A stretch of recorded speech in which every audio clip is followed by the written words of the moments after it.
Welcome to the American Families of Faith Project audio article series.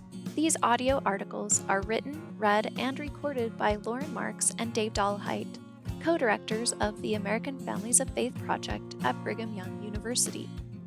Each article has previously been published in various online newspapers and magazines. Visit americanfamiliesoffaith.byu.edu to learn more. Hello, friends. Welcome to American Families of Faith podcast audio article 2, Making the Sabbath a Delight, 7 Lessons from Strong Jewish Families. This was written by myself and Dave Dollahite and published originally on February 20th, 2018 in Meridian Magazine. In speaking about our friends of other faiths, President Gordon B. Hinckley stated, "Look for their strengths and their virtues, and you will find strength and virtues that will be helpful in your own life." As keeping the Sabbath day holy has become a profound point of emphasis over the past 3 years, our apostles have followed this prophetic admonition by repeatedly pointing to our observant Jewish brothers and sisters as a model of delighting in the Sabbath. Most notably, in a 2015 General Conference address, Elder Quentin L. Cook recalled the Jewish Sabbath celebration he and his wife Diane attended in the home of their friends, the Abrams. Elder Cook's eyes gleamed as he related their experience. Quote, "It began by blessing the family and singing a Sabbath hymn. The most poignant scriptures read were from Isaiah, declaring the Sabbath a delight, and from Ezekiel, that the Sabbath shall be a sign between me and you, that you may know that I am the Lord your God." The overwhelming impression from this wonderful evening was of family love, devotion, and accountability to God. End quote. For nearly 20 years, we have had the joy of interviewing and learning from 200 American families of faith. 31 of these have been observant Jewish families. One of the many strengths and virtues of observant Jewish families is the way they strive to keep the Sabbath, in the Hebrew, Shabbat, by making it a joyous holy day. We were so impressed by what these faithful families taught us about the meaning and activities of Shabbat that we recently published an article referring to Shabbat as the weekly family ritual par excellence. Yes, we confess an admiration, even a holy envy, for how our Jewish friends observe the Sabbath, from sundown on Fridays to sundown on Saturdays. But neither we nor Elder Cook are alone in our respect and admiration. In a BYU class we teach called Family Life and World Religions, we read a book called How to Run a Traditional Jewish Household by Blue Greenberg, an Orthodox Jewish wife and mother.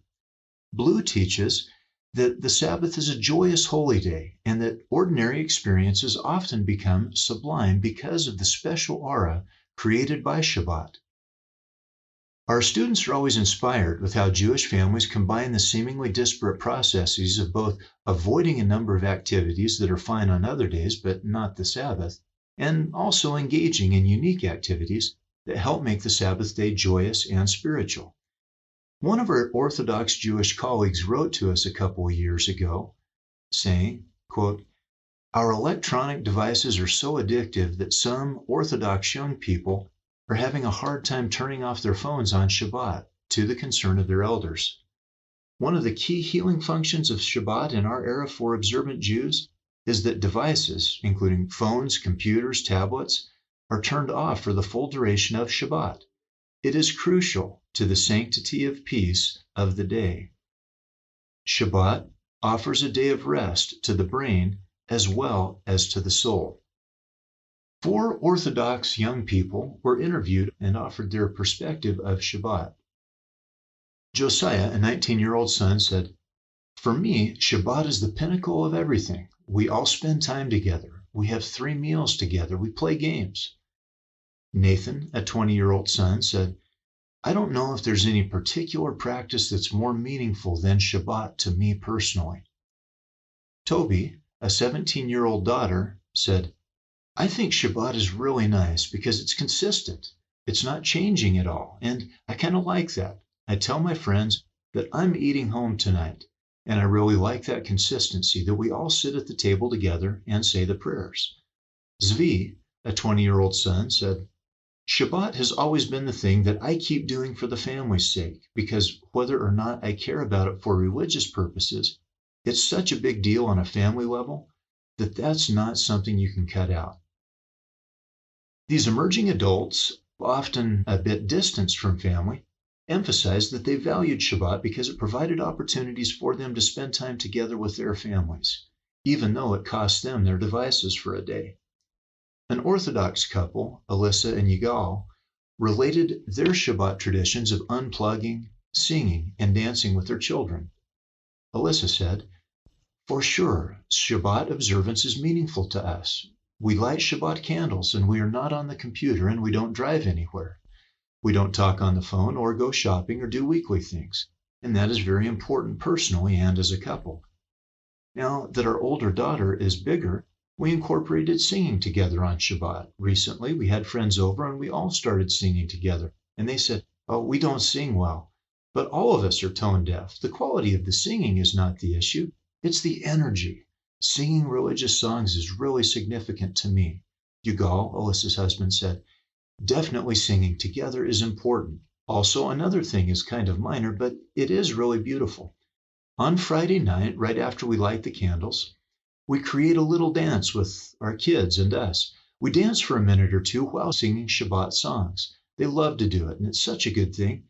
There are many reasons why we love our Shabbat dance. Number one, we love it because we made it up. So that is why we love the dancing, because it's something that we love doing and our children love doing.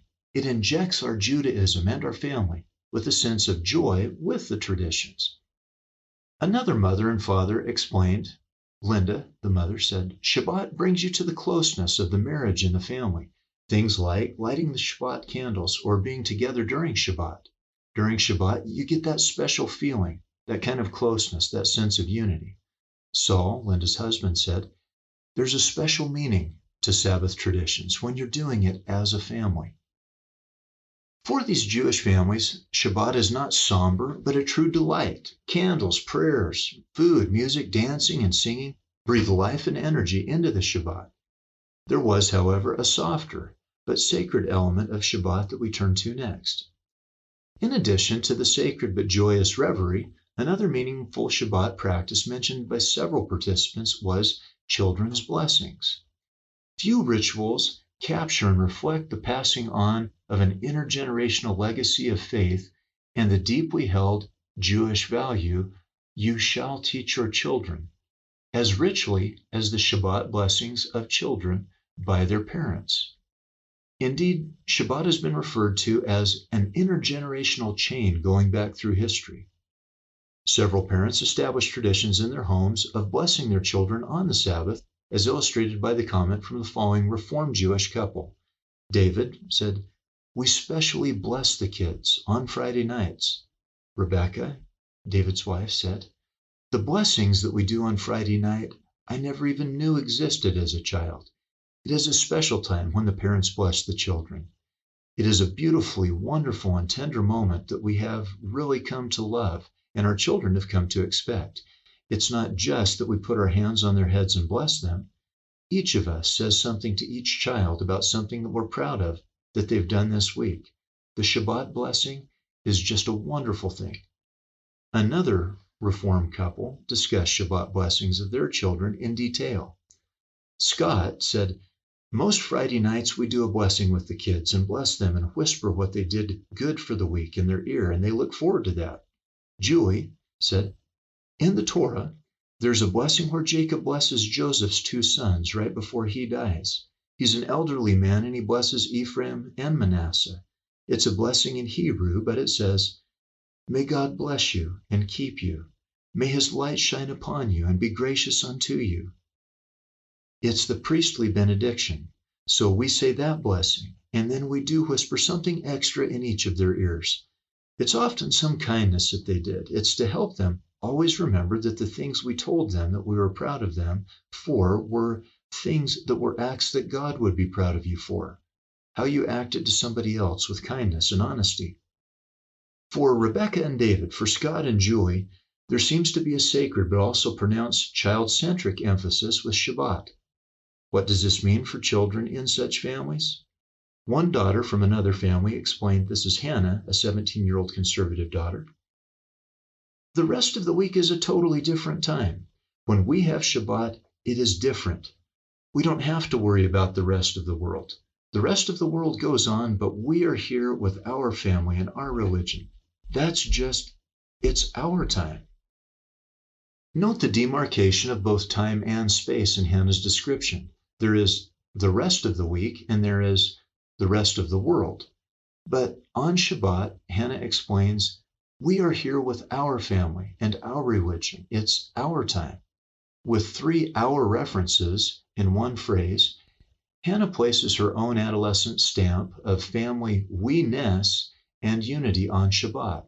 Perhaps no description, however, was as rich and vibrant as a conservative Jewish mother's. Sarah said, when we take the time out, when we light the candles Friday night, that's a time that I feel really close to my children. When we sit across the table from each other, my husband and I, and the Sabbath candles are lit, and I see the kids, there is something I get from that is so deep. It's just a feeling that all is right in the world. It doesn't matter what else is going on. Right in that circle, it's awe-inspiring. Sarah's husband Daniel later emphasized, I don't know that the Shabbat meal is a religious experience for most people, but for me, it's the heart of religion. As we have noted elsewhere, for Sarah and Daniel, the heart of their religion beats strongest, not in the synagogue, but around their family dinner table, which, according to Jewish tradition, represents a sacred altar, a place of communion between God and His children. In his book, The Sabbath, Jewish author Abraham Joshua Heschel states that, quote, Judaism is a religion of time, aiming at the sanctification of time, end quote, and points out that after creating the earth, God chose to sanctify time, the seventh day or Sabbath, rather than space, for example, this mountain, that valley, the sun, or moon. Heschel says, quote, 6 days a week we wrestle with the world, wringing profit from the earth. On the Sabbath, we especially care for the seed of eternity planted in the soul, end quote. Heschel then refers to the Sabbath as a temple in time. Observant Jewish families sanctify time in a number of ways by creating an island of sacred time in a sea of secularism. The Lord desires that we call the Sabbath a delight, the holy day of the Lord. It reads in Isaiah 58. He invites and commands us to keep the Sabbath, quote, with thanksgiving, with cheerful hearts and countenances, end quote. The words delight and cheerful suggest to us that the Lord views Sabbath observance as a path toward spiritual joy and pleasure, and that He desires for us to approach Sabbath observance with an attitude of delightful enjoyment. Elder Quentin L. Cook has noted that a most remarkable change has occurred in the church. This has been in response of the members to renewed emphasis on the Sabbath by President Russell M. Nelson's challenge to make the Sabbath a delight. Many members understand that truly keeping the Sabbath day holy is a refuge from the storms of this life. It is also a sign of devotion to our Father in heaven and an increased understanding of the sacredness of sacrament meeting. We have a long way to go, but we have a wonderful beginning. We conclude with Jewish-inspired ideas for us to help us more fully delight in the Sabbath. 7 lessons from Jewish Shabbat include 1. Orthodox Jews take a one-day break from electronic devices to focus solely on faith and family without distraction. How might doing likewise enrich our own church and family worship, our level of sacred focus, and our depth of relationships? 2. Observant Jews do not discuss the cares of the world, including money, business, or related concerns, to help make the Sabbath an island of sacred time and a respite from the wrestle with the world.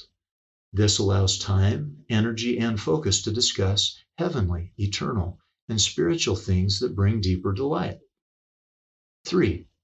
Jewish families often share the Sabbath by inviting guests into their home. One way for Latter-day Saint families to make the Sabbath a delight is by inviting others into their homes, inviting those of our friends and family, LDS, and friends of other faiths, who would be particularly blessed by being with an active LDS family on the Sabbath. That might be especially delightful.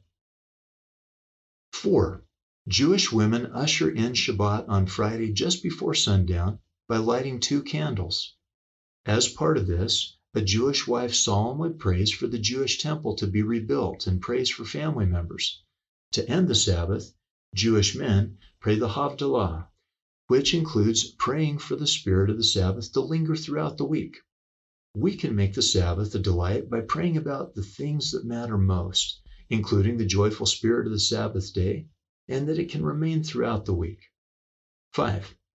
Like our Jewish brothers and sisters, we can learn that the Sabbath is the perfect time to bless our children, literally and figuratively, and to celebrate our shared walk of faith. 6. Our Jewish friends celebrate both the creation of the earth and the redemption from slavery on the Sabbath.